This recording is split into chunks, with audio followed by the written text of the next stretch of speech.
വായിച്ചേ, വെളിപ്പാട് പുസ്തകം 12-ാം അധ്യായത്തിന്റെ 7 മുതലൊന്ന് വായിച്ചു. വെളിപ്പാട് പുസ്തകം 12-ാം അധ്യായത്തിന്റെ 7 മുതലൊന്ന് വായിച്ചു. സ്വർഗത്തിൽ യുദ്ധമൊക്കെ ഉണ്ടെന്നാ. പിന്നെ സ്വർഗത്തിൽ യുദ്ധമുണ്ടായി. അപ്പൊ പിന്നെ സഭയിലെ കാര്യം പറയേണ്ട, സ്വർഗത്തിൽ വരെ യുദ്ധമാ. അത് വെച്ച് നോക്കുമ്പോൾ നമ്മുടെ സഭയിൽ ഒരു കുഴപ്പവും യുദ്ധമൊന്നുമില്ലല്ലോ. ഒരു അഭിപ്രായ വ്യത്യാസമൊക്കെ അത്ര ഉള്ളു. ഇത് അവിടെ സ്വർഗത്തിൽ യുദ്ധം നടക്കുന്നെന്ന്. അയ്യോ. പിന്നെ മിഖായേലും അവന്റെ ദൂതന്മാരും മഹാസർപ്പത്തോട് പടവെട്ടി തന്റെ ദൂതന്മാരുമായി മഹാസർപ്പവും പടവെട്ടി ജയിച്ചില്ല താനും. സ്വർഗത്തിൽ അവിടെ സ്ഥലം പിന്നെ കണ്ടതുമില്ല. പിന്നെ കണ്ടില്ല, അതുവരെ ഉണ്ട്. പിന്നെ ഭൂതലത്തെ മുഴുവൻ തെറ്റിച്ചു കളയുന്ന പിശാചും സാത്താനും എന്ന മഹാസർപ്പമായ പഴയ പാമ്പിനെ ഭൂമിയിലേക്ക് തള്ളിക്കളഞ്ഞു. അവന്റെ ദൂതന്മാരെയും അവനോട് കൂടെ തള്ളിക്കളഞ്ഞു. അപ്പോൾ ഞാൻ സ്വർഗത്തിലൊരു മഹാശബ്ദം പറഞ്ഞു കേട്ടത്, ഇപ്പോൾ നമ്മുടെ ദൈവത്തിന്റെ രക്ഷയും ശക്തിയും രാജ്യവും അവന്റെ ക്രിസ്തുവിന്റെ ആധിപത്യവും. ഇവന്റെ തൊഴിൽ അപമാനം പറയുന്നതാ. അത് വല്ലപ്പോഴും അല്ല, രാപകൽ അപമാനം പറയും. അങ്ങനെയുള്ള അപവാദി അവനെ കൊടുത്തിരിക്കുന്ന പഴയ പാമ്പെന്ന. പഴയ പാമ്പിൻ തല തകർക്കാൻ പൂവിൽ വന്നോനെ, പഴയ പാമ്പിൻ തല തകർക്കാൻ പൂവിൽ വന്നോനെ, പഴയ പാമ്പിൻ തല തകർക്കാൻ പൂവിൽ വന്നോനെ, വാരസികൻ പണിഞ്ഞ രാജാവേ, യൂദാരാജൻ ഭയന്നിളകിടുമ ഉദിച്ച രാജാവേ, യൂദാരാജൻ ഭയന്നിളകിടുമ. അപ്പൊ ശ്രദ്ധിക്കുക, എനിക്ക് നിങ്ങൾക്ക് വിരോധമായി അവൻ അപമാനം പറയുമ്പോൾ യേശു ക്രിസ്തു നമുക്ക് വേണ്ടി പക്ഷപാതം ചെയ്യുകയാണ്. സ്വർഗത്തിൽ നമുക്ക് വേണ്ടി പക്ഷപാതം ചെയ്യുന്ന ഒരു നല്ല കർത്താവുണ്ട്. ഇവിടെ നിന്റെ പക്ഷം പിടിക്കാൻ ഒരു പക്ഷേ ആരും കണ്ടെന്ന് വരികയില്ല. ഇവിടെ കാശ് കൊടുത്താൽ മിക്കവരും മറിയും കാശ് കൊടുത്താൽ മറിയും, അന്നേരം മറിയും. ദൈവത്തിന്റെ മഹത്വം. അപ്പനെ കുത്തിക്കൊന്നേച്ച് കണ്ട ആളുണ്ട്, അവന് കാശ് കൊടുത്താൽ പറയാം അങ്ങനെ ഒരു സംഭവം ഞാൻ കണ്ടിട്ടില്ല. കാശ് കൊടുക്കാനും പറയും, ഞാൻ കണ്ടതാണെന്നും പറയും. ഇല്ലാത്ത കാര്യം. ഇതിലെല്ലാവരും മറിയും. നിന്റെ പക്ഷം പിടിക്കാൻ ആരും കാണുകയല്ല. നീതിക്ക് ന്യായത്തിനും വേണ്ടി നിൽക്കാനും പലരും കാണുകയല്ല. ചില സന്ദർഭത്തിൽ ഭാര്യ പോലും പക്ഷം പിടിച്ച് നിൽക്കുകയല്ല. ചില സന്ദർഭത്തിൽ ഭർത്താവും നിന്റെ പക്ഷം കാണുകയില്ല, മക്കളും കാണുകയില്ല. നീ നീതിക്ക് ന്യായത്തിനും നേരിനും ഒക്കെ നിൽക്കുമ്പോൾ നിന്റെ പക്ഷം പിടിക്കാൻ ആരും കാണുകയില്ല. നിന്നെ ഒറ്റപ്പെടുത്തും, വേദനിപ്പിക്കും. നിനക്കെതിരെ ആമന് ഒത്തിരി നിരാശപ്പെട്ടു പോകരുത്. ബാധിക്കുന്ന ഒരുവൻ സ്വർഗത്തിലുണ്ട്. സ്തോത്രം. ഇപ്പൊ അറിയാൻ മേലാത്ത പാട്ടാണ് ഞാൻ പാടുന്നത്. അതുകൊണ്ട് നിങ്ങൾ പാടാതിരിക്കുക. നിങ്ങളെയും കൂടെ ഒന്ന് പാടിപ്പിക്കണമല്ലോ. പിന്നെ അപ്പം അറിയാവുന്നൊരു പാട്ട്, താതൻ സന്നിധിയിൽ പേർക്കു സാദാ പക്ഷപാതം ചെയ്യുന്ന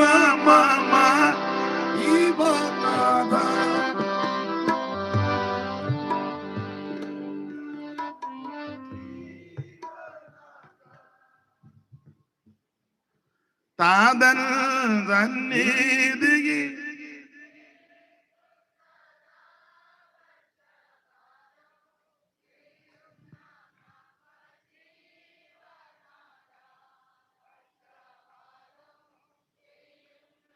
വാ തുറന്ന് പാട്.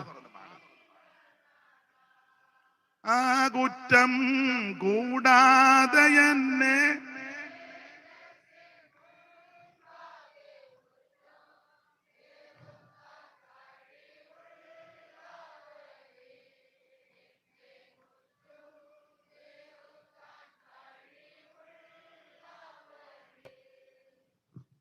കുറ്റം കൂടാതെ എന്നെ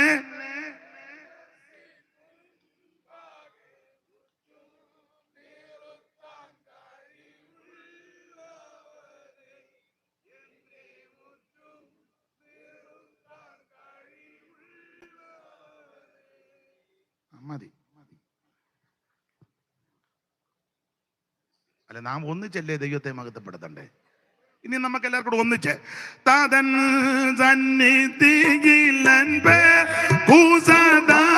പക്ഷപാതം ചെയ്യുന്ന പക്ഷപാതം ചെയ്യുന്ന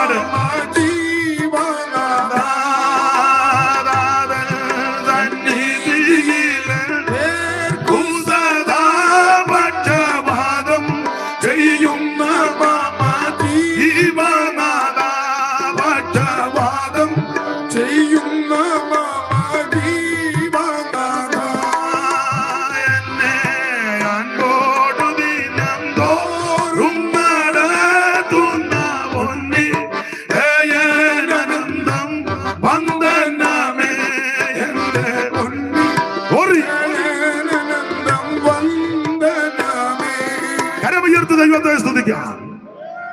നിങ്ങളെല്ലാവരും സഹകരിക്കുന്നതിൽ നന്ദിയുണ്ട്. ദൈവം നിങ്ങളെ എല്ലാവരും അനുഗ്രഹിക്കട്ടെ. കർത്താവിന് മഹത്വം. അപ്പൊ ശ്രദ്ധിക്കുക, 3 കാരണങ്ങൾ കാണിച്ചാണ് ഇവരെ അടുത്തോട്ട് വിളിക്കുന്നത്. ഒന്ന്, യേശുക്രിസ്തു തന്റെ ദേഹമെന്ന തിരശ്ശീല ചിന്തി ഒരു പുത്തൻ വഴിയൊരുക്കി അകന്നു നിൽക്കാതെ അടുത്തു വാ. 2, സകല പാപങ്ങളും സകല അക്രമങ്ങളും അനീതികളും പരിഹരിക്കുന്ന യേശുക്രിസ്തുവിന്റെ പരിശുദ്ധ രക്തം ഇവിടെ ഉണ്ട്. അതുകൊണ്ട് അകന്നു നിൽക്കാതെ ഇന്ന് രാത്രി അടുത്തു വാ. 3, ഇവിടെ ആരും നിന്റെ പക്ഷം പിടിച്ച് നിനക്ക് വേണ്ടി വാദിക്കാനില്ലെങ്കിലും സ്വർഗത്തിൽ ഒരുവൻ എനിക്ക് നിങ്ങൾക്ക് വേണ്ടി പക്ഷപാതം ചെയ്യുന്നുണ്ട്. അതുകൊണ്ട് ഇന്ന് രാത്രി അകന്നു നിൽക്കരുത്, ധൈര്യത്തോടെ അടുത്തു വാ. Price the Lord. അടുത്തു വാ. ഇനി അടുത്തുവാണെന്ന് വരാൻ ഇവരെ ക്ഷണിക്കുമ്പോൾ, വിളിക്കുമ്പോൾ, ആ ഭാഗം പഠിക്കുമ്പോൾ ശുദ്ധീകരണത്തോടെ വേണം അടുത്തോട്ട് വരാൻ. ആ നിന്ന നിപ്പിൽ, എന്റെ ഭാഷ കിടന്ന കിടപ്പിൽ നിന്ന നിപ്പിൽ ഓടി വരരുത്. അന്ന് ഏതായാലും വിളിച്ച വാടി തങ്കമ്മ നമുക്ക് ഓടിച്ചെല്ലാം നല്ലതാ. പക്ഷേ ശുദ്ധീകരണം. പണ്ടൊരമ്മ യോഗത്തിന് സ്പീഡിൽ അങ്ങോട്ട് പോവുക. എവിടെ പോകുന്ന അമ്മ? യോഗത്തിന് പോവാന്ന് പറഞ്ഞു. കൺവെൻഷന് ഓടിപ്പോവുക സ്പീഡിൽ. യോഗം അവിടെ തുടങ്ങി. അമ്മ തീഷ്ണതയുള്ള അമ്മയാണ്. ഓടി അങ്ങോട്ട് പോയി. ചോദിച്ചയാൾ അവിടെ നിൽക്കുക. കുറച്ച് കഴിഞ്ഞപ്പോൾ അമ്മ അതിൽ സ്പീഡിൽ ഇങ്ങോട്ട് ഓടി വരുന്നു. എന്തോ പറ്റിയെന്ന് ചോദിച്ചു. പാപം തള്ളിക്കൊണ്ട് വരുന്നു. അപ്പൊ കേട്ട പാട്ടിതാ, തള്ളുക നിന്റെ പാപമെല്ലാം, തള്ളുക നിന്റെ പാപമെല്ലാം. അപ്പൊ അമ്മ പറയാ, ഞാൻ അങ്ങോട്ട് ചെന്നപ്പോ അവര് പാപം തള്ളിക്കൊണ്ട് ഇങ്ങോട്ട് വരുന്നു. അതുകൊണ്ട് തിരിച്ചോടിയെന്ന്. അപ്പൊ അടുത്തോട്ട് ഓടി വരുമ്പോൾ ആ നിന്ന നിപ്പിൽ കിടന്ന കിടപ്പിൽ ഒന്നും വരരുത്. ശുദ്ധീകരണത്തോടെ വേണം അടുത്തോട്ട് വരാൻ. അതിനൊരു ചെറിയ നിഴല്. രാജാവ് കണ്ട സ്വപ്നം യോസഫ് വ്യാഖ്യാനിച്ചു. ആ വ്യാഖ്യാനിക്കുന്നതിന് മുമ്പ് പാനപാത്രവാഹക പ്രമാണി പറഞ്ഞു, തിരുമേനി, പണ്ട് ഞാന് ജയിലിൽ കിടന്നപ്പം അവിടെ ഒരു കൊച്ചുപദേശിയുണ്ട്. കുഴപ്പമില്ല, ഞാനൊരു സ്വപ്നം കണ്ട് പുള്ളി അത് വ്യാഖ്യാനിച്ച് കീറുകൃത്തി ഓത്തു. എന്നാ നമുക്ക് പുള്ളിയെ ഇങ്ങ് കൊണ്ടുവരാം. അങ്ങനെ യോസേപ്പിനെ കുണ്ടറയിൽ നിന്ന്, കൊല്ലത്തിനെ പറയല്ല, കുണ്ടറ നിഞ്ഞ് കയറ്റി. ആ കിടന്ന കിടപ്പിൽ നിന്ന പരുവത്തിൽ കൊണ്ട് വ്യാഖ്യാനം നടത്തുകയല്ല. അതാ വായിച്ചേ. ബ്ലസി, ഉൽപ്പത്തി പുസ്തകം 41-ാം അധ്യായത്തിന്റെ 14-ാം വാക്യം ഒന്ന് വായിച്ചേ. ഉൽപ്പത്തി 41-14 13 മുതൽ വായിച്ചു. അവൻ അർത്ഥം പറഞ്ഞതുപോലെ തന്നെ സംഭവിച്ചു. അടുത്തത്, എന്നെ വീണ്ടും സ്ഥാനത്ത് ആക്കുകയും മറ്റവനെ തൂക്കിക്കളയുകയും ചെയ്തുവല്ലോ. അപ്പക്കാരനെ തട്ടി പാനപാത്രവാൻ എന്നെ പഴയ സ്ഥാനത്ത് ആക്കിയെന്ന് ഇവൻ പറയുക. അടുത്തത്, ഉടനെ ഫറവോൻ ആളയച്ച് യോസേഫിനെ വിളിപ്പിച്ചു. യോസഫിനെ ഇനി വിളിപ്പിച്ചു. അവർ അവനെ ഇങ്ങോട്ട് വരാൻ, അടുത്തോട്ട് വരാൻ പറഞ്ഞ കുണ്ടറ കിടക്കുകയല്ലേ, ഇനി വേഗത്തിൽ അവനെ വിളിപ്പിച്ചു. പിന്നെ അവൻ ഒന്നുകൂടെ വായിച്ചേ പ്ലസ് 14 വാക്യം. ഉടനെ ഫറവോൻ ആളയച്ച് യോസേഫിനെ വിളിപ്പിച്ചു. അവർ അവനെ വേഗത്തിൽ കുണ്ടറയിൽ നിന്ന് ഇറക്കി ആ ഇറക്കിയ പരുവത്തിന് കൊണ്ടുവരിക അല്ല, പിന്നെയോ അവൻ ക്ഷൗരം ചെയ്തു. ഇങ്ങോട്ട് നോക്കിയാ ക്ഷൗരം ചെയ്യും. വസ്ത്രം മാറി. എനിക്ക് വിടവ് താ പ്ലസ്.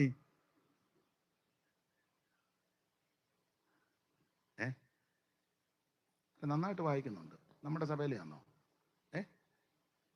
ഇന്നലെ എന്നെ പിന്നെ വിളിക്കാൻ കുഴപ്പമില്ല, ഇന്ന് വന്നല്ലോ. ഇന്നലെ എവിടെ പോയി?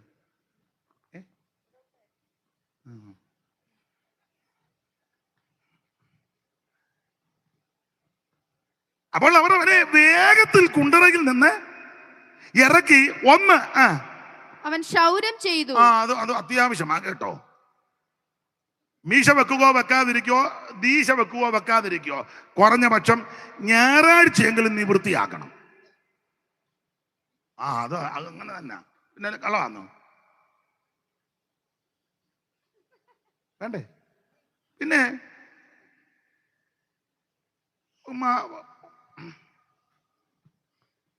കർത്തൃമേശ തരുമ്പോ നിന്റെ മീശ കർത്തൃമേശക്കകത്ത് ഇറങ്ങാൻ ഇപ്പൊ പിന്നെ എല്ലാവർക്കും പിന്നെ എന്തുവാ കഷായം കൊടുക്കുന്നത് പോലെ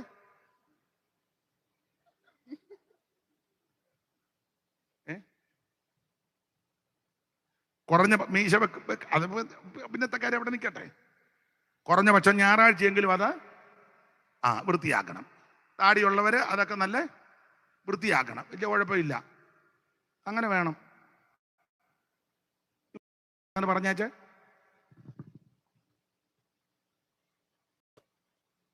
മുടിയൊക്കെ യോഗ്യമായിട്ട് വെട്ടണം. ചില പാട്ടുകാർ, എല്ലാവരുടെയും കാര്യമല്ല. യോഗ്യമായിട്ട് വസ്ത്രം ധരിച്ച്, യോഗ്യമായിട്ട് മുടി വെട്ടി, യോഗ്യമായിട്ട് പാട്ട് പാടുന്നവരുണ്ട്. ദൈവം നിങ്ങളെ അനുഗ്രഹിക്കട്ടെ. ചുമ്മാ കൂറ കുത്തി കാള കളിക്കുന്ന കുറെ എണ്ണം ഇവിടെ ആയിരിക്കേണ്ടത്, അവിടെ അല്ലായിരുന്നു ഇരിക്കേണ്ടത്. സ്തോത്രം. യോഗ്യമായിരിക്കണം. പെൺകുഞ്ഞുങ്ങളും അങ്ങനെ ആയിരിക്കണം. മുടിയൊക്കെ കെട്ടിവെക്കണം. വാക്യമുണ്ട്, അതുകൊണ്ടായി പറയുന്നത്. മുടിയെല്ലാം ഇങ്ങനെ അഴിച്ചിട്ട് നീ ഇങ്ങനെ വടയക്ഷി നടക്കും പോലെ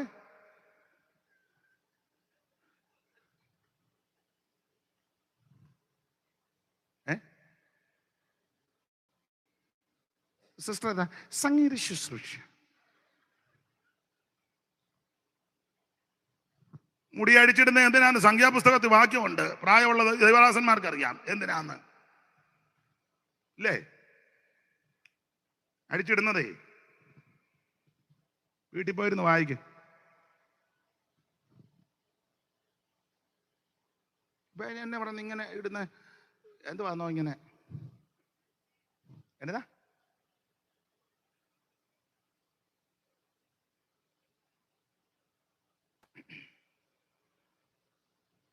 പാടില്ല. യോഗ്യമായിരിക്കണം. നടത്തിപ്പുകാർ പറഞ്ഞു കൊടുക്കണം. ഇപ്പം രാജ്പാസ് ചിന്തിക്കുക, ദൈവമേ ഇയാൾ മെനക്കോടെ ഒപ്പിക്കുക, ഈ ഗ്രൗണ്ടിൽ കടന്ന് ഇതെല്ലാം പറയേണ്ട കാര്യം അല്ല, ഇതുകൂടെ അങ്ങ് അറിയട്ടെ. നമ്മളിതെല്ലാം പറയുന്ന ആൾക്കാരെ വന്നറിയണ്ടേ? അല്ലെ നാട്ടുകാർക്കോ ഇതിനകത്ത് ചുമ്മാ എല്ലാം ബഹളം ഉണ്ടാക്കി വെച്ചില്ല, അലപ്പ എല്ലാം കിടന്ന് അങ്ങനെ പറയണ്ട. ഞാൻ ആ ഭാഗത്തേക്ക് ഇപ്പൊ പോകുന്നില്ല. യോഗ്യമായിരിക്കണം. യോഗ്യമായ വസ്ത്രം ധരിക്കണം. ഇതുപോലൊന്നും നടക്കാൻ ഞാൻ നിർബന്ധിക്കുകയല്ല. യോഗ്യമായിരിക്കണം. ഇറുകി പറ്റിയ വസ്ത്രവും ഇക്കിളിപ്പെടുന്ന വസ്ത്രവും മറ്റുള്ളവരെ ത്രസിപ്പിക്കുന്ന ഉന്മാദിക്കുന്ന ഉന്മാദമുണ്ടാക്കുന്ന വസ്ത്രമൊന്നും ശുശ്രൂഷകൾ നിൽക്കുന്നവർക്ക് പാടില്ല. ഒരുത്തർക്കും പാടില്ലാത്തതാ നല്ലത്. സ്തോത്രം. ഇത് ശുശ്രൂഷകനേതാ, ഉപദേശിയാതാ, പാട്ടുകാരനേതാ, പ്രാർത്ഥിക്കുന്നവൻ ഒരു പിടുത്തവും കിട്ടുന്നില്ല. ഏകപട എമ്പട ത്രിപട ചമ്പട.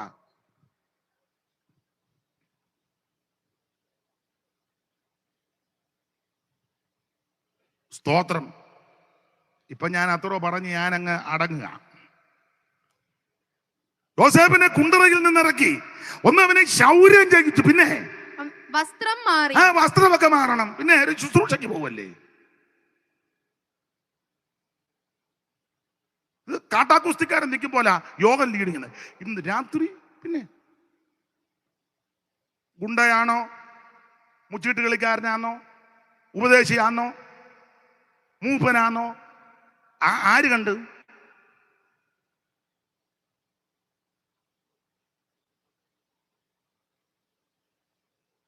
മനസ്സിലാകുന്നില്ല. മനസ്സിലായിക്കോളും. പിന്നെ നല്ല കാര്യം ആര് ചെയ്താലും അതാ. ഞാൻ ഒന്ന് രണ്ട് കാര്യം പറയും, ഇഷ്ടമുണ്ടെങ്കിൽ ചോദിച്ചാൽ മതി. നിങ്ങൾ പ്രശ്നം ഉണ്ടാക്കുമെന്ന് എനിക്കറിയാം, എന്നാലും എനിക്കതൊന്നും വിഷയമല്ല. ഇനിയിപ്പോൾ ഞാൻ എന്നെ നോക്കാൻ ഇടംബല ഒന്നും എനിക്ക് നോട്ടമില്ല.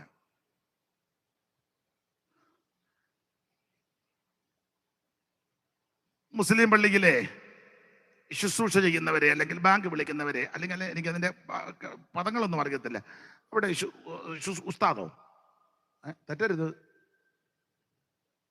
ആയിക്കോട്ടെ, അവരെ കണ്ടാലറിയാം, ഇല്ലേ? കണ്ടാലറിയാം. ക്ഷേത്രങ്ങളിൽ പൂജ ചെയ്യുന്ന തന്ത്രിമാരെ, പോറ്റിമാരെ, അല്ലെങ്കിൽ ഉണ്ടല്ലോ ശാന്തിമാരെ കണ്ടാലറിയാം, ഇല്ലേ? അറിയാം.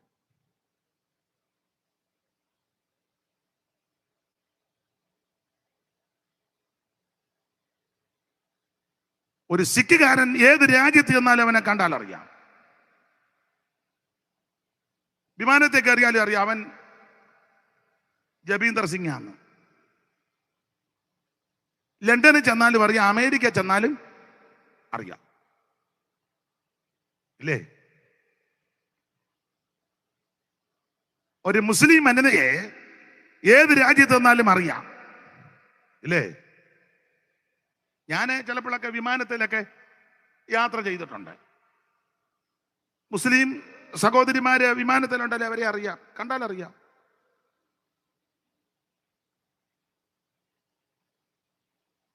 അമേരിക്ക ചെന്നാലും അറിയാം, കാനഡ ചെന്നാലും അറിയാം, അവരെ കണ്ടാലറിയാം. അറിയാൻ പാടില്ലാത്തത് നമ്മുടെ കുറെ എണ്ണ തന്നെയാണ്.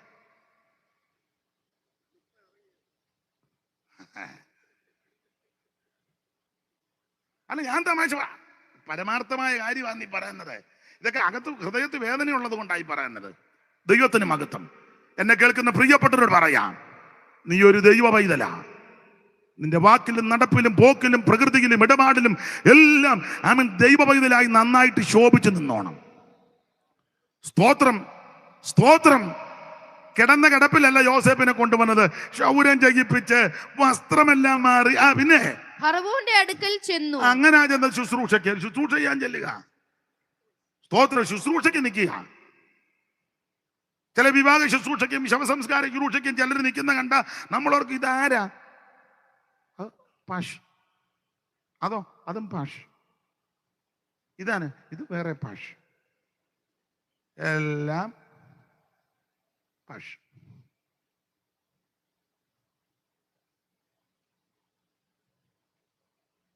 ഇച്ചിരൂടെ പറയട്ടെ.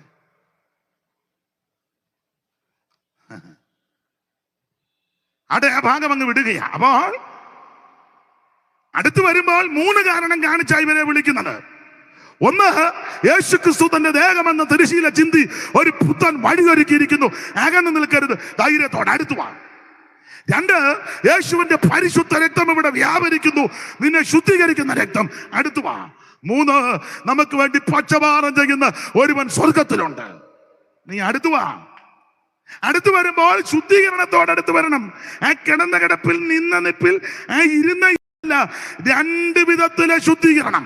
അല്ല, കണ്ണികയ്ക്കകത്തുണ്ട് ശുദ്ധീകരണം, 2 ആന്തരിക ശുദ്ധീകരണം. ഈ 2 ശുദ്ധീകരണവും ദൈവത്തിന് ഇഷ്ടമാണ്. 1 ബാഹ്യ ശുദ്ധീകരണം, 2 ആന്തരിക ശുദ്ധീകരണം. വാക്യങ്ങൾ എടുപ്പിക്കുന്നില്ല. ആന്തരിക ശുദ്ധീകരണത്തിന്റെ വാക്യമാണ്. അവിടെ ഒരു പദമുണ്ട്, ഹൃദയങ്ങളിൽ തളിക്കപ്പെട്ടവർ. അങ്ങനല്ലേ വിളസി അവിടെ എഴുതിയേക്കുന്നത്? നാം ദുർമനസാക്ഷി നീങ്ങുമാറ് ഹൃദയങ്ങളിൽ തളിക്കപ്പെട്ടു. ഹൃദയങ്ങളിൽ തളിക്കപ്പെടുക, അത് ആന്തരിക ശുദ്ധീകരണം. ഹൃദയം അകത്താണല്ലോ. ആ ഹൃദയങ്ങളിൽ തളിക്കണം. എന്തോ തളിക്കണം? യേശുവിന്റെ പരിശുദ്ധ രക്തം. ഇതിനകത്ത് ദുശ്ചിന്തയും പകയും പിണക്കവും ക്രോധവും ജാരജങ്കയും ദുർഭാഷണമൊക്കെ അകത്തിരിക്കുക. അത് മുഴുവൻ കളയണം. കളയുന്നത് എങ്ങനെ? യേശുക്രിസ്തുവിന്റെ പരിശുദ്ധ രക്തത്താൽ നിന്റെ ഹൃദയം ശുദ്ധീകരിക്കപ്പെടണം. ഇന്ന് രാത്രി പ്രസംഗിക്കുന്ന ഞാനും കേൾക്കുന്ന നിങ്ങളും ഏൽപ്പിച്ചു കൊടുക്കണം, കർത്താവേ, എന്റെ ഹൃദയത്തിനകത്തുള്ള മലിനതകൾ, ആവശ്യമില്ലാത്ത ചിന്ത, വിചാരം, ഇച്ഛ, രാഗം, മോഹം, ആവേശം, അഭിനിവേശം, തൃഷ്ണ, ഇതെല്ലാം കളഞ്ഞ് അവിടുത്തെ പരിശുദ്ധ രക്തം കൊണ്ട് എന്റെ ഹൃദയം ഒന്ന് ശുദ്ധീകരിക്കണം.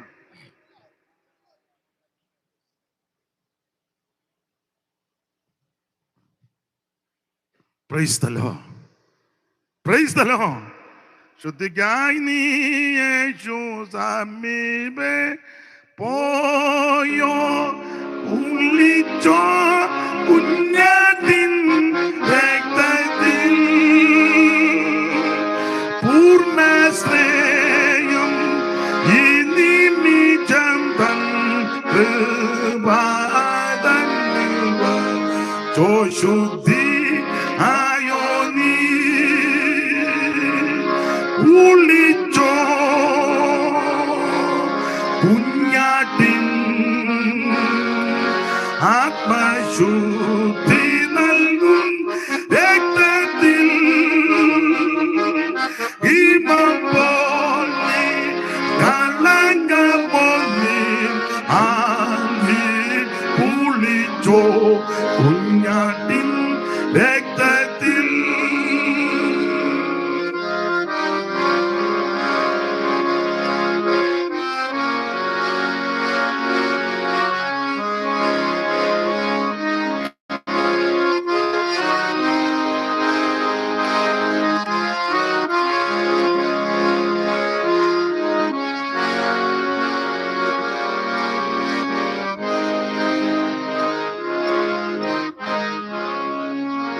കർത്തന്മാരിൽ നിന്നാൻ വിശുദ്ധമോ ഏറ്റവും വെണ്മയായി കാണുമോ,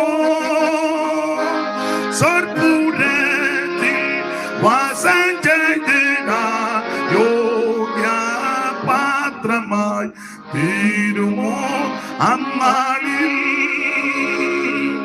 ഉള്ളിച്ചോ കുഞ്ഞാട്ടിൻ ആത്മശുദ്ധി നൽകും രക്തത്തിൽ ഹിമം പോലെ കളങ്കം പോലെ ആഞ്ഞി കുളിച്ചോ കുഞ്ഞാട്ടിൻ രക്തത്തിൽ.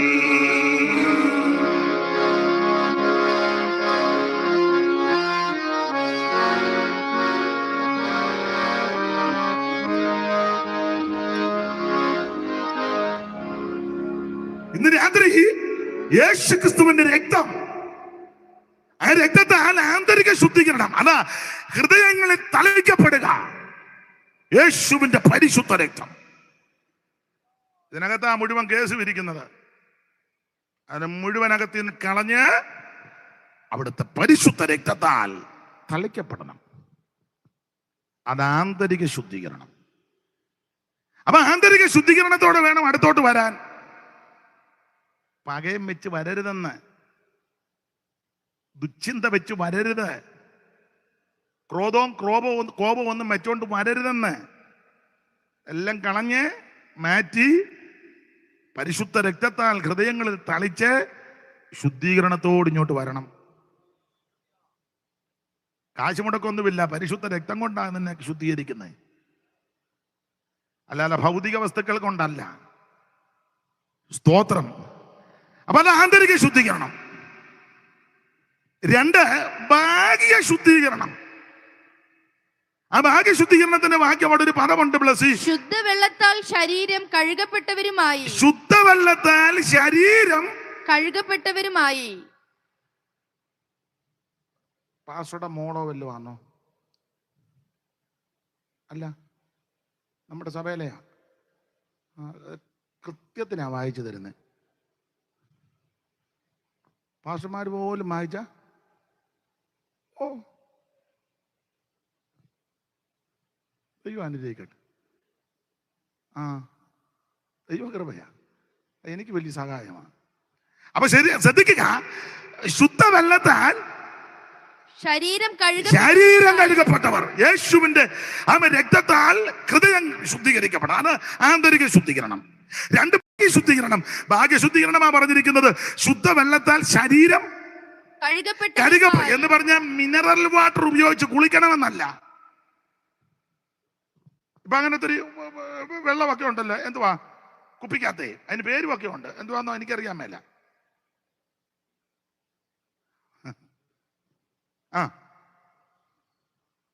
അല്ല, മിനറൽ വാട്ടർ തന്നെ കുളിക്കുന്ന ആൾക്കാരും ഉണ്ടായിരുന്നു, പത്രത്തിലൊക്കെ വായിച്ചതാ.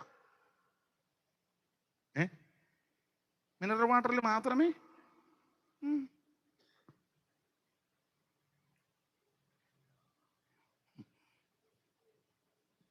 ദൈവത്തിന് മഹത്വം.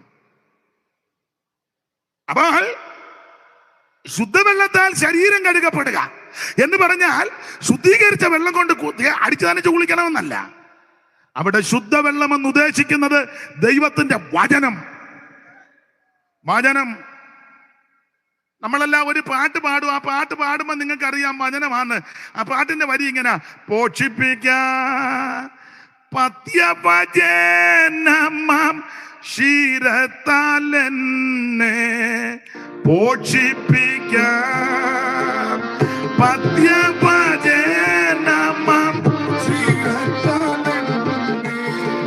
നിർമ്മല തോയം നിത്യം കൂടി നിർമ്മല തോയം നിത്യം കൂടി. അപ്പൊ ശ്രദ്ധിക്കുക, നിർമ്മല തോയം. സ്കൂളിൽ പഠിച്ചതല്ലയോ വെള്ളത്തിന്റെ പര്യായം തോയം.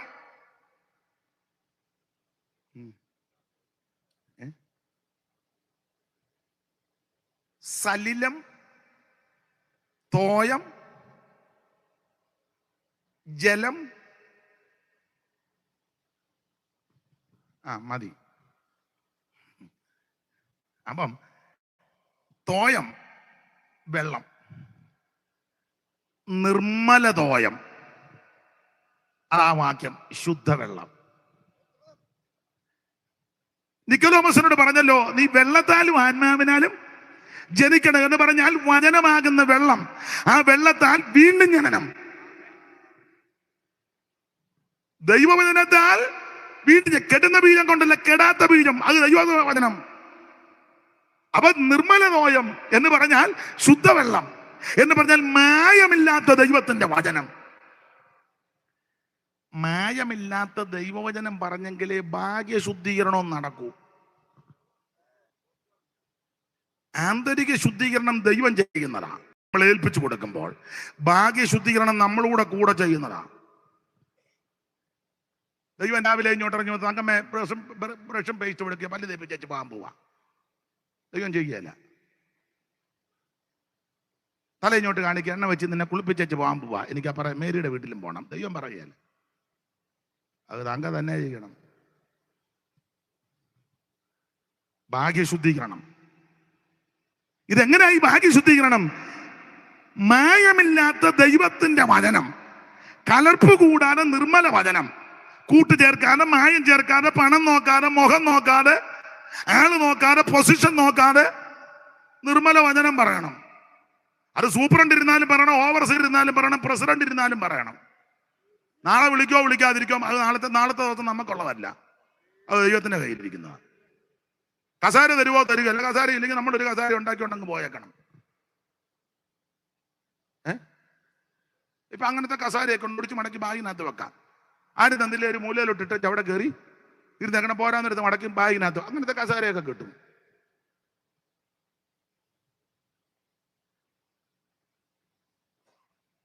പണ്ട് കർത്തമേശ നടന്നപ്പോൾ തള്ളയും കൊച്ചും ഇരിക്കുക.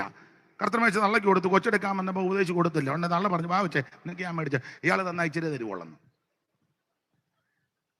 കൊച്ചിനായിട്ട് പോയിട്ട് കടയിൽ നിന്ന് മേടിച്ച് 3 മണ്ണ് നീ ആവശ്യം പോലെ തിന്നാൻ പറഞ്ഞു. അവിടെ നന്ന ഇമ്മിണിയല്ലേ തരുവുള്ളൂ.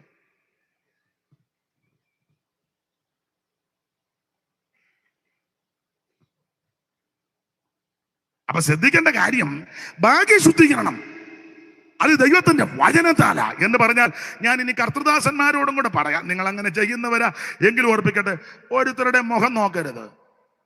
ഇന്ന സഭ കിട്ടും, അതൊന്നും നമ്മുടെ വിഷയമല്ല. തീർത്ത് കാര്യം പറയണം. സ്വർഗത്തിനാ പ്രതിഫലം. പിന്നെ നിങ്ങൾക്ക് എല്ലാവർക്കും ഒന്നും തീർത്ത് പറയാൻ അറിയാൻ പാടില്ലായിട്ടില്ല, നിങ്ങൾക്കറിയാം. പക്ഷെ പറയാൻ ഒക്കാത്ത ചുറ്റുപാടിലാകൊണ്ട് കെട്ടിയിട്ടേക്കുന്നത്. അങ്ങനെയാണല്ലോ ഇതിന്റെ ഇണക്കല്ല ഇണക്കി ഇട്ടിരിക്കുന്നത്. ദൈവത്തിന്റെ മഹത്വം. പിന്നെ നിങ്ങൾ ഇടയ്ക്ക് എന്നെ ഒന്ന് വിളിച്ചാൽ മതി. ഞാൻ കൊതുക് വീട്ടിൽ നിന്ന് പോരുന്നത് പോലെ കൊതുക് ഇറങ്ങാൻ നേരത്ത് ഭാര്യ ചോദിച്ചു അത്താഴം വേണോന്ന്. പുള്ളി പറഞ്ഞ അത്താഴം ഒന്നും വെക്കണ്ടെന്ന് പറഞ്ഞു. അതിന് ഒന്നേ കുടിച്ച് യാകുമല്ലേ അടിച്ച് ചാകും. ഒന്നെങ്കിൽ അടി കൊണ്ട് യാകും, അല്ലേ കുടിച്ച് യാകും. എന്തായാലും ചാകും എന്നുള്ളത്. അപ്പൊ എന്നെ വിളിച്ചാൽ മതി. എപ്പോഴും വിളിക്കുകയും വേണ്ട, വല്ലപ്പോഴും. പിന്നെ സ്തോത്രം, നിർമ്മല വചനം അത് തീർത്ത് പറയണം. മായമില്ലാത്ത കൂട്ടുചേർക്കാത്ത നിർമ്മല വചനം നീ പറയുമ്പോൾ ഭാഗ്യശുദ്ധീകരണം ഉണ്ടാകും. അവൾ കർത്താവിന്റെ വരുമ്പോൾ ഹാബേലിന്റെ രക്തത്തെക്കാളും ഗുണകരമായി സംസാരിക്കുന്ന പുണ്യാഗ രക്തം പുതിയ നിയമത്തിന്റെ മധ്യസ്ഥനാകുന്ന യേശുവിന്റെ അടുക്കൽ, ആ ധൈര്യത്തോടെ കൃപാസനത്തിന്റെ അടുക്കലേക്ക് നമ്മൾ വരുമ്പോൾ രണ്ട് വിധത്തിലെ ശുദ്ധീകരണം അത് അത്യാവശ്യമാണ്. ഓടിച്ചു പറയാം. ഇങ്ങനെ ശുദ്ധീകരണം പ്രാപിച്ചു വന്നവരോടാണ് 32 മുതൽ പറയുക, 3 കാലം നിങ്ങൾ ഓർത്തോണം. 3 കാലം. 1 പൂർവ്വകാലം ഓർക്കണം, 2 വർത്തമാനകാലം നിങ്ങൾ ഓർക്കണം, 3 നിങ്ങളുടെ ഭാവി കാലവും ഓർത്തോണം. സ്തോത്രം. എന്നോട് പറഞ്ഞ സമയത്ത് തന്നെ ഞാൻ പ്രസംഗം നിർത്തും. കർത്താവിന്റെ മഹത്വം. ഞാൻ പ്രസംഗം നിർത്തുമ്പോൾ ഓർത്തോണം, അതാ എന്നോട് പറഞ്ഞ സമയമെന്ന്. ഈ വാച്ച് കറക്റ്റ് ആണല്ലോ.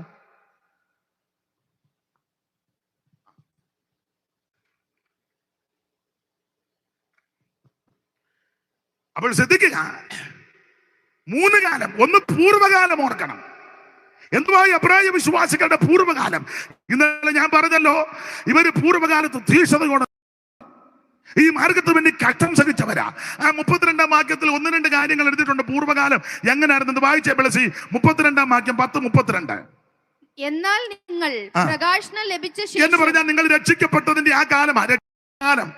രക്ഷിക്കപ്പെട്ട കാലം. പിന്നെ പൂർവ്വകാലം നിന്ദകളാലും പീഡകളാലും കൂത്തുകാഴ്ചയായി ഭവിച്ചും ആവക അനുഭവിക്കുന്നവർക്ക് കൂട്ടാളികളായി തീർന്നും ഇങ്ങനെ കഷ്ടങ്ങളാൽ വളരെ പോരാട്ടം കഴിച്ച പൂർവ്വകാലം ഓർത്തുകൊള്ളുവി. അപ്പൊ ശ്രദ്ധിക്കുക, എന്നാൽ നിങ്ങൾക്ക് പ്രകാശനം ലഭിച്ച ശേഷം നിന്ദകളാലും പീഡകളാലും കൂത്തുകാഴ്ചയായി ഭവിച്ചും ആവക അനുഭവിക്കുന്നവർക്ക് കൂട്ടാളികളായി തീർന്നും ഇങ്ങനെ കഷ്ടങ്ങളാൽ വളരെ പോരാട്ടം കഴിച്ച പൂർവ്വകാലം.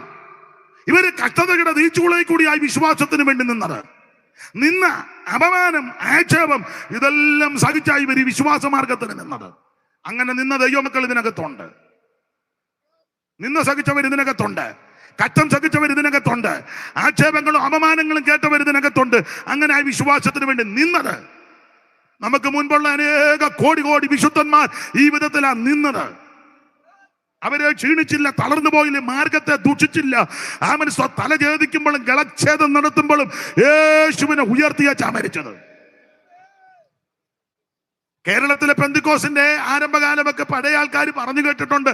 എനിക്കെല്ലാം അറിയത്തില്ല. ചില കാര്യങ്ങൾ ഇവിടെ ഇരിക്കുന്ന ആദരണീയ കർത്തദാസന്മാർക്കും ചിലർക്കറിയാം. ദൈവത്തിന്റെ മഹത്വം. പാട്ടകൊട്ടിക്കളിയാക്കി ചാണകവെള്ളം തളിച്ചു, നാട് മുഴുവൻ അവരെ ഉപദ്രവിച്ചു, ബൈബിള് കത്തിച്ചു, വീട് കയറി ഉപദ്രവിച്ചു. ഇപ്പോഴും അങ്ങനെ ചിലർ ഉപദ്രവിക്കുന്നവരുണ്ട്.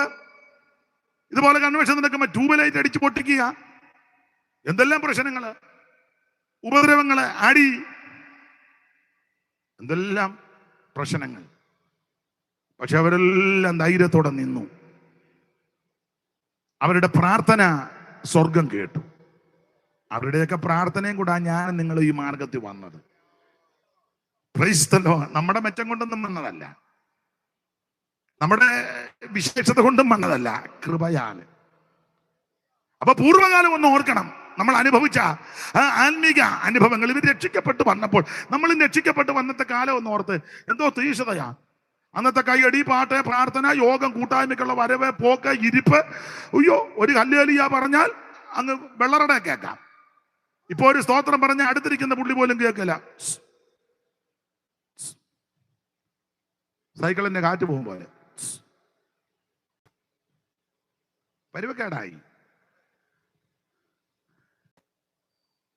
അപ്പൊ ആരംഭ സമയത്ത് വളരെ തീക്ഷണയാണ്. കയ്യൊക്കെ അടിക്കുന്ന കൈയുടെ വിടവിലെങ്ങാനും ചെന്നാൽ പപ്പടം പൊടിയും പോലെ പൊടി. ഇപ്പോഴത്തെ അടിയൊക്കെ കണ്ടാൽ നമുക്ക് അഡ്മിറ്റ് ആക്കാൻ തോന്നും. അടിക്കുന്നില്ലല്ലോ. അപ്പോൾ ആരംഭകാല തീക്ഷണയോട് പേര് നിന്നതാ. ഞാനെല്ലാം കഷ്ടത, അയ്യോ ഈ മാർഗത്തിൽ വന്ന കഷ്ടതയുണ്ടെന്ന്. പുതിയ ഉപദേശം കഷ്ടതയൊന്നും ഇല്ലെന്നാ. ഇത് കഷ്ടതയുടെ മാർഗവും കൂടാ. സ്തോത്രം. ചില ആൾക്കാർ പറയുന്ന കഷ്ടമൊന്നും നമ്മൾ പറയാ കഷ്ടമാണെന്ന് പറഞ്ഞ ശാപമാ. ചില വിഷയങ്ങളിലൂടെ അഴിയാൻ ഉണ്ട്. അഴിക്കുന്ന ചില ആൾക്കാർ നമ്മുടെ ഇടയിൽ ഉണ്ട്. പുള്ളിയുടെ അഴിക്കാൻ പുള്ളി നോർത്ത് ഇന്ത്യ പോയി. സ്തോത്രം. കഷ്ടത എന്നുള്ളത് പുസ്തകം പഠിപ്പിക്കും ഒരു വരമാന്ന, ഒരു വരമാ. കഷ്ടതകൾ ദൈവമേ എന്നവകാശം തന്നെയല്ലോ. കഷ്ടതകൾ ദൈവമേ എന്നവകാശം തന്നെ. ഓ വിശ്വസിപ്പാൻ മാത്രമല്ല നൽവരം, വിശ്വസിപ്പാൻ മാത്രമല്ല തങ്ക കഷ്ടതകൾ സഹിപ്പാനും പ്രാപ്തി. തങ്ക കഷ്ടതകൾ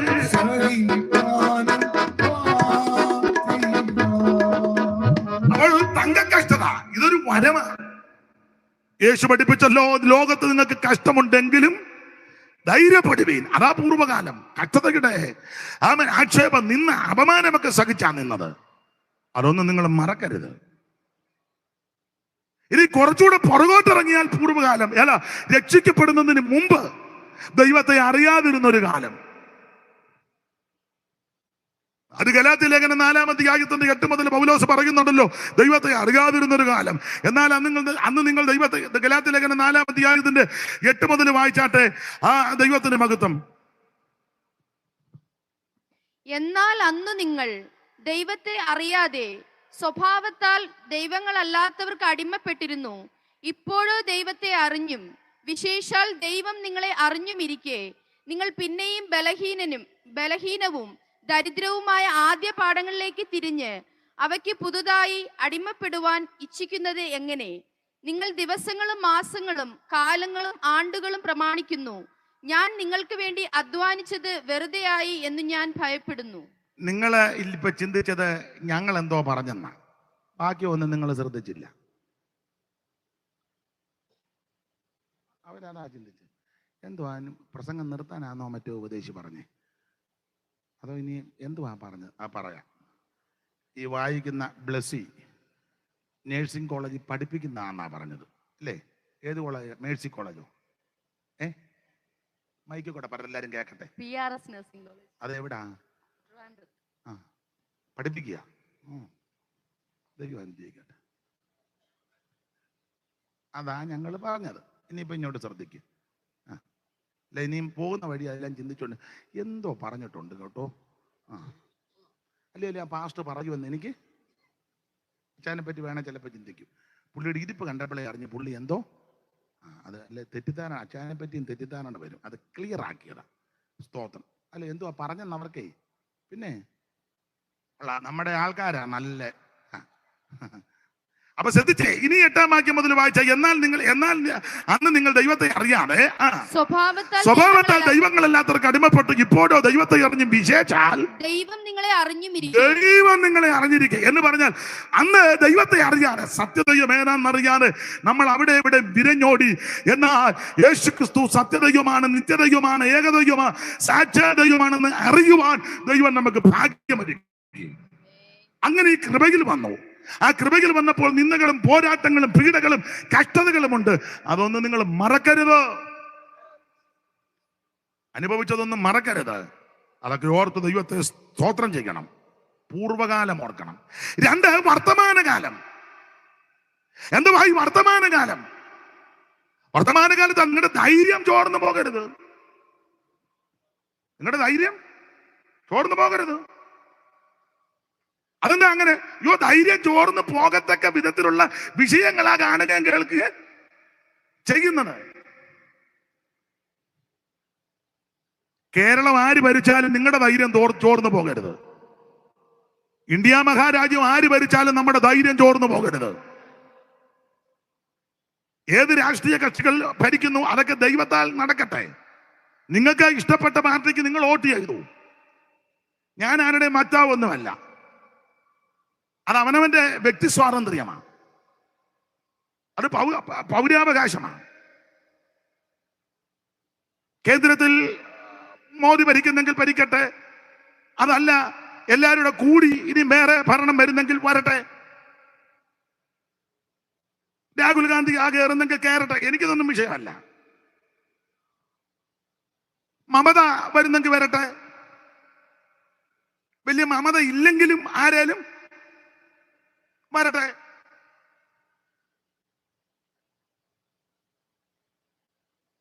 ഇന്ത്യ മഹാരാജ്യം ഭരിക്കട്ടെ. പക്ഷെ നിന്റെ ധൈര്യം ചോർന്നു പോകരുത്.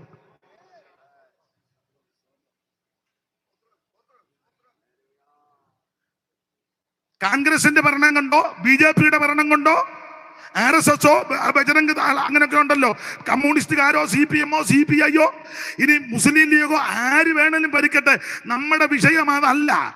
ആര് ഭരിച്ചാലും ആര് ഭരണം നടത്തിയാലും ദൈവമക്കളുടെ ധൈര്യം ചോർന്നു പോകരുത്. കാരണം പറയാം, ഇവിടെ ആര് ഭരിച്ചാലും നീതി കിട്ടത്തില്ലെന്നാ ഈ പുസ്തകം പഠിപ്പിക്കുന്നത്. പിന്നെ ആർക്ക് എവിടാ നീതി? ഈ നീതിയോട് രാജാവ് ഭരിക്കാൻ പോവുക.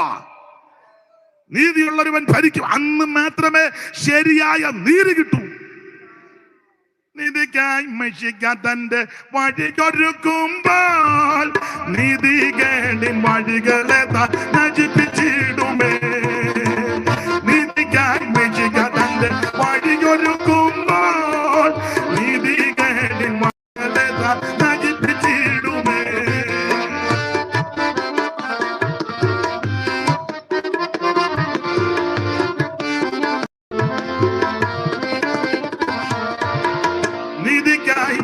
തന്റെ വഴിയൊരുക്കുമ്പോൾ നീതി കേടിൻ വഴികളെ താൻ നശിപ്പിച്ചിടുമേ. നീതിക്കായി മിശിക തന്റെ വഴിയൊരുക്കുമ്പോൾ നീതി കേടിൻ വഴികളെ താൻ നശിപ്പിച്ചിടുമേ. എഴുന്നു ശോഭിപ്പി ദീപം തെളിയിപ്പി, എഴുന്നു ശോഭിപ്പി ദീപം തെളിയിപ്പി.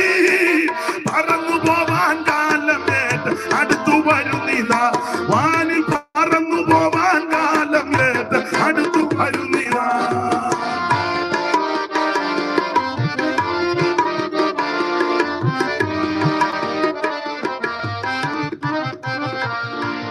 നിൻകിരീടമാരുമേ തുത്തിടാതെ സൂക്ഷിക്ക, ജീവിത വസ്ത്രത്തെ നീ വെണ്മയായി കാക്കുക.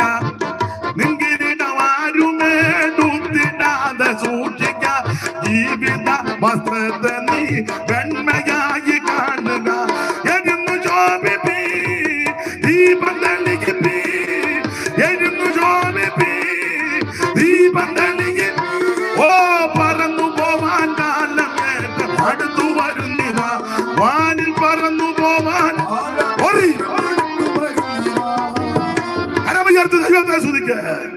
ഇന്ന് രാത്രി എന്നെ കേൾക്കുന്ന പ്രിയരെ, ഈ വർത്തമാന കാലത്തിൽ നിന്റെ ധൈര്യം ചോർന്നു പോകരുത്. സുവിശേഷ വേലയിൽ നിന്ന് പിന്മാറരുത്. അക്രമങ്ങൾ വരും, അനീതികൾ വരും, വിരോധികൾ ചിലപ്പോൾ എഴുന്നേറ്റെന്ന് വരാം, ബൈബിൾ കീറിയെന്ന് വരാം, തല്ലിയെന്ന് വരാം, ചിലരെ കണ്ടിച്ചെന്ന് വരാം, ചുട്ടുകരിച്ചല്ലോ ഒരു ഗ്രഹാം സ്റ്റെയിൻസിനെയും കുഞ്ഞുങ്ങളെ. അമ്മ ഇതൊക്കെ സംഭവിക്കും. ധൈര്യം ചോർന്നു പോകരുത്. പള്ളിക്കകത്ത് കയറി ചിലപ്പോൾ ഊതരിക്കും. അങ്ങനെ പുസ്തകത്തിൽ വാക്യമുണ്ടല്ലോ, അന്ത്യസമയത്ത് അങ്ങനെ വരുമെന്ന്. നിന്റെ ധൈര്യം ചോർന്നു പോകരുത്. നീ ആരാധനയ്ക്ക് വരുമ്പം അവന് ഇതിന് താല്പര്യമില്ലാത്ത ചിലപ്പോൾ കാല് മടക്കി അടിച്ച് ബൈബിള് കളയും. ബൈബിൾ ഇല്ലെങ്കിൽ നീ അന്ന് ആരാധനയ്ക്ക് വന്നോ ചോർന്നു പോകരുത്. ധൈര്യത്തോടെ നിൽക്കണമെന്ന്. അന്നേരം നീ വിളിച്ചു പറയണം, യേശുക്രിസ്തു ഏകരക്ഷിതാവ്. ജീവൻ പോകേണ്ടി വന്നാലും അവൻ പെടലേക്ക് കൊണ്ട് കത്തി വെച്ചാലും പറയണം, ക്രിസ്തു തന്നെ രക്ഷിതൻ, രക്ഷകൻ. മറ്റൊരുത്തൻ രക്ഷയില്ല. ധൈര്യം ചോർന്നു പോകരുത്. ആ മുക്കിന് പരിശോധന നടത്തുമ്പോൾ പറയുന്ന ഒക്കത്തിൽ എന്ന് പറഞ്ഞ അപ്പുറത്തെ മുക്കി പോയി നടത്തണം. അവിടെ ഒക്കുകയെന്ന് പറയുമ്പോൾ തന്റെ ഈ നടുക്ക് വന്ന് നടത്തണം. ഇവിടെ എങ്ങും ഒക്കുകയെന്ന് പറയുമ്പോൾ വെള്ളറടലോട്ട് പൊക്കണം. എങ്ങും ഒക്കുകയെന്ന് പറയുമ്പോൾ എല്ലായിടത്തും അങ്ങ് യോഗം നടത്തണം. എടാ, ഒരു ഗ്രൂപ്പുകാർക്ക് നടത്താൻ മേലെ വേറൊരു ഗ്രൂപ്പുകാർക്ക് നടത്താം. അത് ഒരു ന്യായമല്ലല്ലോ. എല്ലാത്തിനും ഒരു ന്യായമില്ലേ? നിന്റെ ധൈര്യം ചോർന്നു പോകരുത്. സ്തോത്രം. ഈ വർത്തമാനകാലത്തിലെ ഒത്തിരി സംഭവങ്ങൾ കേൾക്കുന്നുണ്ടല്ലോ. ദൈവമക്കളുടെ ധൈര്യം ചോർന്നു പോകരുത്. സ്തോത്രം. ദൈവത്തിന്റെ വചനത്തിന് വേണ്ടി നിവേദിക്കണം. അടിയുടെ മുൻപിൽ, വടിയുടെ മുൻപിൽ, അടിയുടെ മുൻപിൽ, വടിയുടെ മുൻപിൽ തകരുകയിൽ ഈ മാർഗം. അടിയുടെ മുൻപിൽ, വടിയുടെ മുൻപിൽ തകരുകയിൽ ഈ മാർഗം. അടിയുടെ മുൻപിൽ, വെടിയുടെ മുൻപിൽ തകരുകയിൽ ഈ മാർഗം. അടിച്ചമർത്താൻ നോക്കും ഓ അടിക്കടി ഉയരും ഈ സുവിശേഷം. അടിച്ചമർത്താൻ നോക്കും ഓ അടിക്കടി ഉയരും ഈ സുവിശേഷം. ഓ യുവാക്കളെ,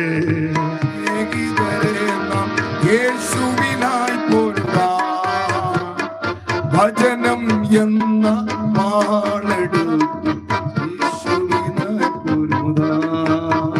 കരമുയർത്തി ദൈവത്തെ സ്തുതിക്ക്. നിങ്ങളുടെ ധൈര്യം ചോർന്നു പോകരുത്. ധൈര്യത്തോടെ നിന്നോണം. സ്തോത്രം. ഒന്ന്, പൂർവകാലം ഓർത്തോണം.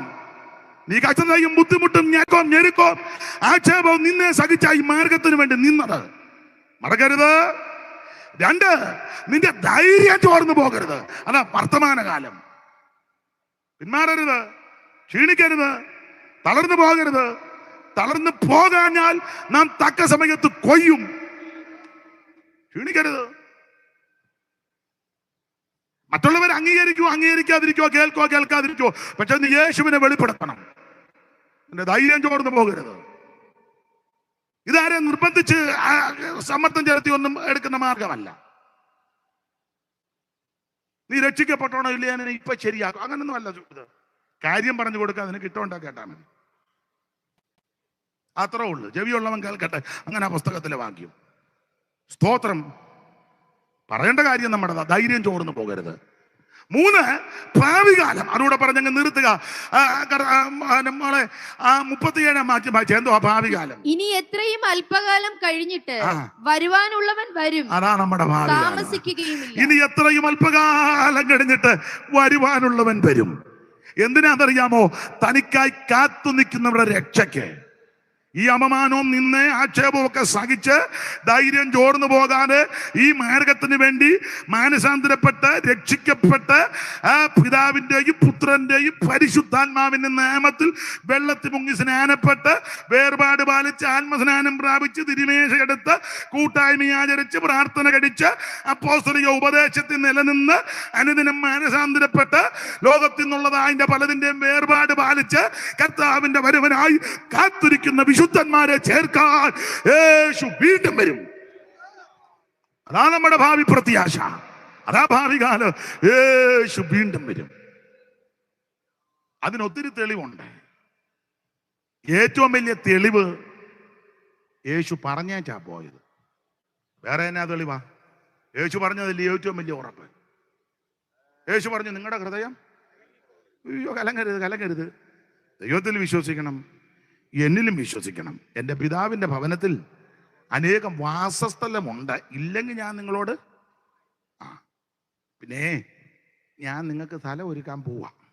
യേശു പറഞ്ഞതാ, ഞാൻ നിങ്ങൾക്ക് സ്ഥലം ഒരുക്കാൻ പോവാ. അവിടെ ചെന്ന് സ്ഥലമെല്ലാം ഒരുക്കി വെച്ച് ഞാൻ അവിടെ പമ്മി ഇരിക്കുകയല്ല. എൻ്റെ ഭാഷയെ പറയുക, തിരിച്ചു വന്നു നിങ്ങളെ എൻ്റെ അടുക്ക ചേർക്കും. സത്യമായി എന്നിലും നിത്യപിതാവിലും സത്യമായി എന്നിലും നിത്യപിതാവിലും കാലങ്ങിടൊല്ല പോയി വരും ഞാൻ നിങ്ങൾ ചിത്തം കാലങ്ങിടൊല്ല പോയി വരും ഞാൻ പോയി വരും ഞാൻ നിന്റെ ചിത്തം കാലങ്ങിടൊല്ല പോയി വരും ഞാൻ നിന്റെ ചിത്തം കാലങ്ങിടൊല്ല എൻ പിതാവിൻ കൃപ ഇമ്പമേഴും പല എൻ പിതാവിൻ കൃപ ഇമ്പമേഴും പല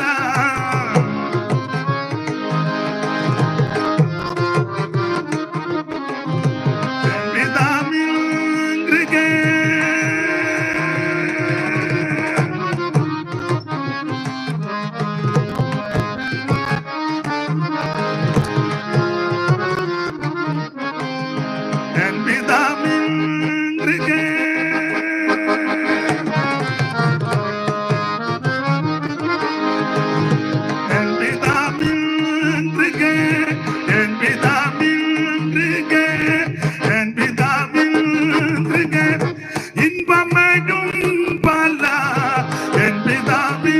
കൃപ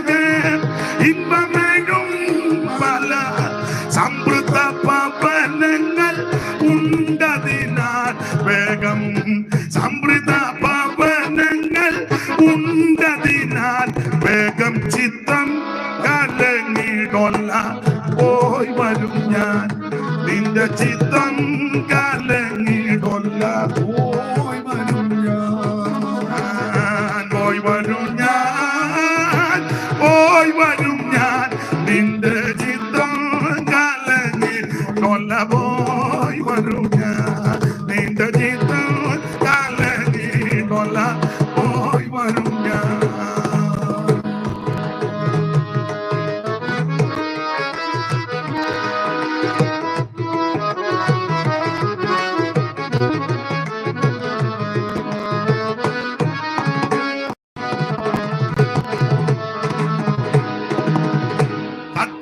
സത്യമായെന്നിലും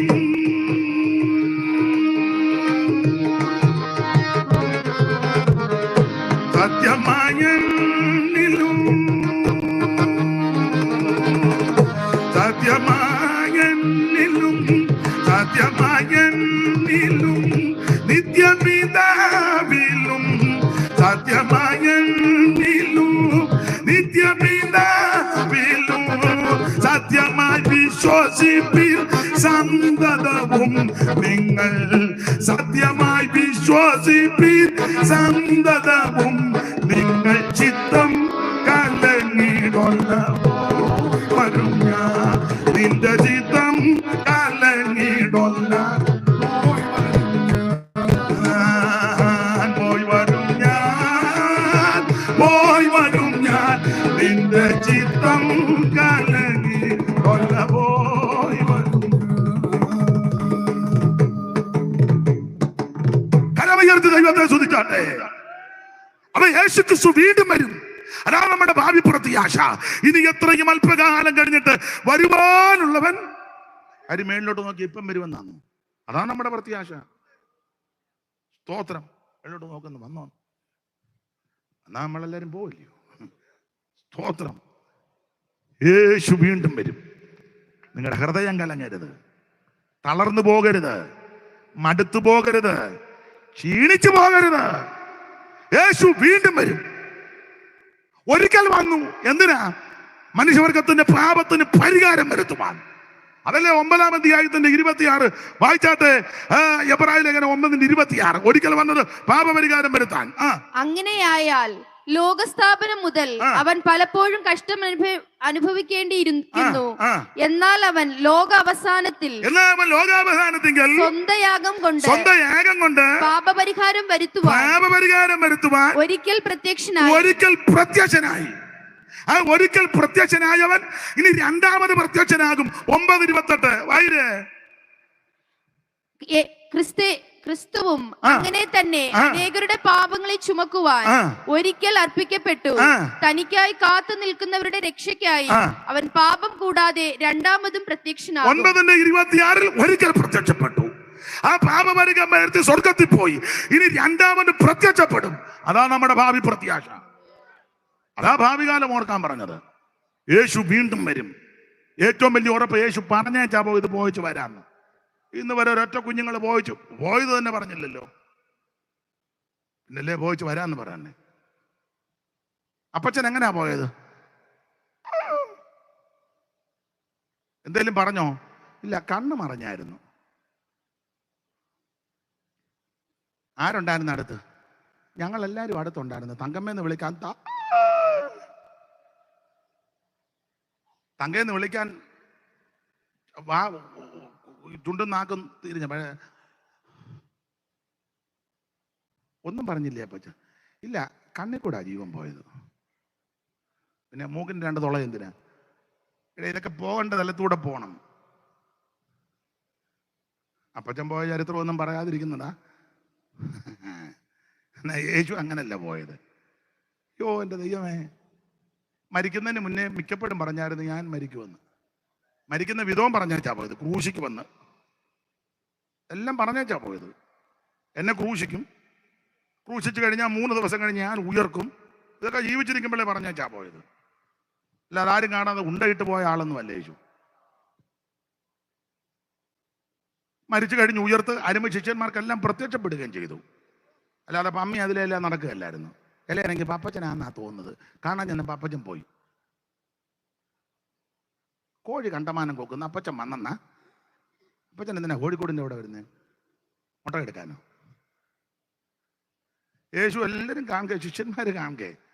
ആദ്യം മറിയയ്ക്ക്, പിന്നെ കേബാവിന്, 11 എമ്മവസ് പോയവർക്ക്, കടക്കര വെച്ച്, ബദാനി വെച്ച് സ്തോത്രം. പിന്നെ മുറി അടച്ചിട്ടപ്പം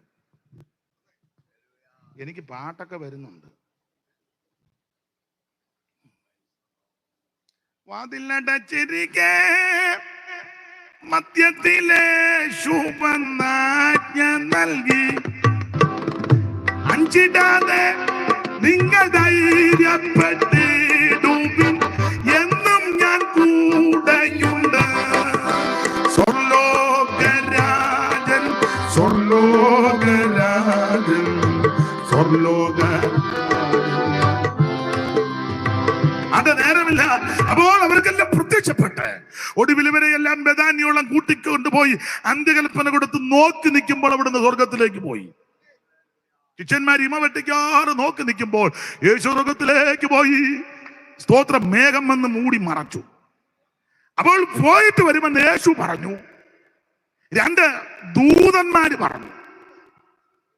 സ്വർഗത്തിലേക്ക് കർത്താവ് കരേറി പോയപ്പോൾ മേഘം വന്ന് മൂടി അവനെ മറച്ചു. അവൻ അവരുടെ കാഴ്ച പറഞ്ഞു. ഒലിവന്നോതും മലയിൽ നിന്നും തിരുജനമരികിൽ നിൽക്കവേ. ഒലിവന്നോതും മലയിൽ നിന്നും തിരുജനമരികിൽ നിൽക്കവേ. ചരണമുയർന്നു ഗഗനേഗതനായി അതനരികിലമർന്നുതാ.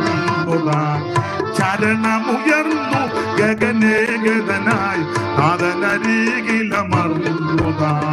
എന്തോരത്ഭുത പുരുഷൻ ക്രിസ്തു, തന്റെ മഹിമാനിസ്തുലം. എന്തോരത്ഭുത പുരുഷൻ,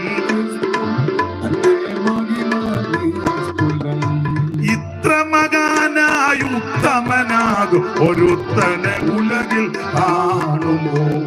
ഇത്ര മകാനായ ഉത്തമനാകും ഒരുത്തനെ ഉലകിൽ കാണുമോ? അപ്പൊ ശ്രദ്ധിക്കുക, അവിടുന്ന് സ്വർഗത്തിലേക്ക് പോയി. അപ്പോൾ വെള്ളവസ്ത്രം ധരിച്ച 2 പുരുഷന്മാർ, ദൂതന്മാരാ.